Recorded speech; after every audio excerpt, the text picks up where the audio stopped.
História da Redenção, capítulo 46. Os primeiros reformadores. Por entre as trevas que baixaram a terra durante o longo período da supremacia papal, a luz da verdade não poderia ficar inteiramente extinta.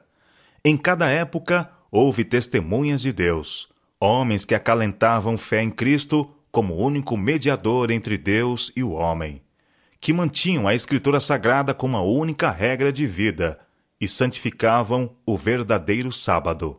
Quanto o mundo deve a estes homens, a posteridade jamais saberá.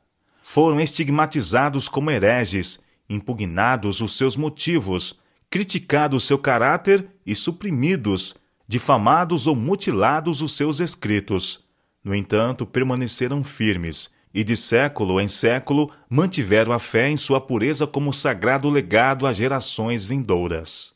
Tremenda tem sido a oposição suscitada sobre a Bíblia, desde os tempos em que havia pouquíssimos exemplares em existência. Mas Deus não consentira que sua palavra fosse totalmente destruída. Suas verdades não deviam estar ocultas para sempre. Tão facilmente poderia ele desacorrentar as palavras da vida como abrir portas de prisões e desaferrolhar portais de ferro para pôr em liberdade a seus servos. Nos vários países da Europa, homens eram movidos pelo Espírito de Deus a buscar a verdade como a tesouros escondidos. Providencialmente guiados às Santas Escrituras, estudavam as páginas sagradas com interesse profundo. Estavam dispostos a aceitar a luz a qualquer custo. Posto que não vissem todas as coisas claramente, puderam divisar muitas verdades havia muito sepultadas. Como mensageiros enviados pelo céu, saíam, rompendo as cadeias do erro e da superstição e chamando aos que haviam estado durante tanto tempo escravizados a levantar-se e assegurar sua liberdade. Chegara, porém, um tempo para que as Escrituras fossem trazidas e entregues ao povo dos vários países em sua língua materna. Passara para o mundo a meia-noite. As horas de trevas estavam a se escoarem, e em muitas terras apareciam indícios da aurora a despontar. A estrela da manhã da Reforma. No século XIV, surgiu na Inglaterra a estrela da manhã da Reforma. João Wycliffe foi o arauto da Reforma, não somente para a Inglaterra, mas para toda a cristandade. Ele foi o progenitor dos puritanos. Sua aparição foi como um oásis no deserto. O Senhor decidiu confiar o trabalho de reforma a alguém cuja habilidade intelectual daria caráter e dignidade a seus labores. Isso silenciava a voz do desprezo e impedia que os adversários da verdade tentassem lançar o descrédito sobre a causa, ridicularizando a ignorância de seus advogados. Quando Wycliffe completou seu aprendizado nas escolas, lançou-se ao estudo das Escrituras. Nas Escrituras encontrou o que antes havia em vão procurado. Ali viu revelado o plano da redenção e Cristo apresentado como o único advogado do homem. Viu que Roma abandonara o caminho bíblico por tradições humanas. Entregou-se ao serviço de Cristo e decidiu-se a proclamar as verdades que havia descoberto. O maior trabalho de sua vida foi a tradução das Escrituras para a língua inglesa. Esta foi a primeira tradução inglesa completa. Sendo ainda desconhecida a arte de imprimir, era unicamente por trabalho moroso e fatigante que se podiam multiplicar os exemplares das Escrituras Sagradas. Ainda assim era feito, e o povo da Inglaterra recebeu a Bíblia em seu próprio idioma.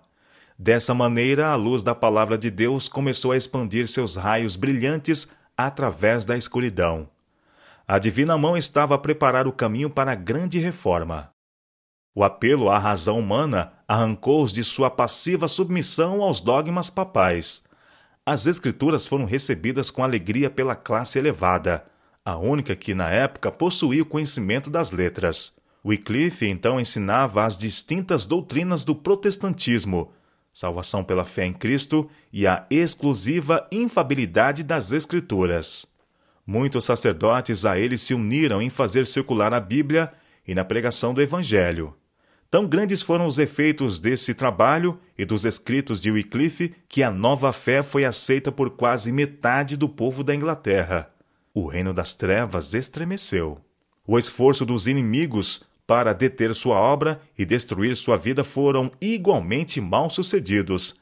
E aos 61 anos ele morreu em paz, quando ia ministrar no altar. A reforma se espalha. Foi mediante os escritos de Wycliffe que João Hus, da Boêmia, foi levado a renunciar a muitos dos erros do romanismo e entrar na obra da reforma. Como Wycliffe, Hus era um nobre cristão, homem de entendimento e de inabalável devoção à verdade. Seus apelos em favor das Escrituras e as vigorosas denúncias da vida escandalosa e imoral do clero despertaram um amplo interesse, e milhares aceitaram alegremente uma fé mais pura. Isto excitou a ira do Papa e dos prelados, sacerdotes e frades, e Hus foi convocado a comparecer diante do Concílio de Constança para responder à acusação de heresia. Um salvo-conduto foi-lhe dado pelo imperador germânico, e quando de sua chegada a Constança, foi pessoalmente certificado pelo Papa de que nenhuma injustiça seria cometida contra ele. Depois de um longo julgamento, durante o qual sustentou a verdade, foi exigido que Hus escolhesse entre retratar-se de suas doutrinas ou sofrer a morte. Escolheu o destino de mártir, e depois de ver seus livros serem entregues às chamas, foi ele próprio queimado numa estaca. Na presença de dignatários da Igreja e do Estado, o servo de Deus expressou um solene e fiel protesto contra a corrupção da hierarquia papal. Sua execução, uma vergonhosa violação de uma solene e pública promessa de proteção, exibiu para o mundo inteiro a pérfida crueldade de Roma. Os inimigos da verdade, embora não soubessem, estavam favorecendo a causa que procuravam debalde destruir. Não obstante a fúria da perseguição, um calmo, devoto, fervoroso e paciente protesto contra a prevalecente corrupção da fé religiosa continuou a ser apresentada após a morte de Wycliffe. Assim como os crentes dos dias apostólicos, muitos sacrificaram livremente suas posses terrenas pela causa de Cristo. Esforços extremos foram realizados para fortalecer e estender o poder do papado. Porém, enquanto os papas clamavam ser representantes de Cristo, suas vidas eram tão corrompidas que desgostavam o povo. Pela ajuda da invenção da imprensa, as Escrituras tiveram maior circulação, e muitos foram levados a ver que as doutrinas papais não eram apoiadas pela palavra de Deus. Quando uma testemunha era forçada a fazer tombar a tocha da verdade, outra estendia sua mão e, com intrépida coragem, erguia-se no alto. A luta que se abria resultou na emancipação não apenas de indivíduos e igrejas, mas de nações. Através do abismo de 100 anos, homens estenderam suas mãos para agarrar as mãos dos Lollardos no templo de Wycliffe.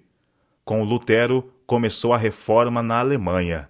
Calvino pregou o evangelho na França e Zwinglio na Suíça. O mundo foi despertado de um sono de séculos, enquanto de terra em terra soavam as mágicas palavras: liberdade religiosa.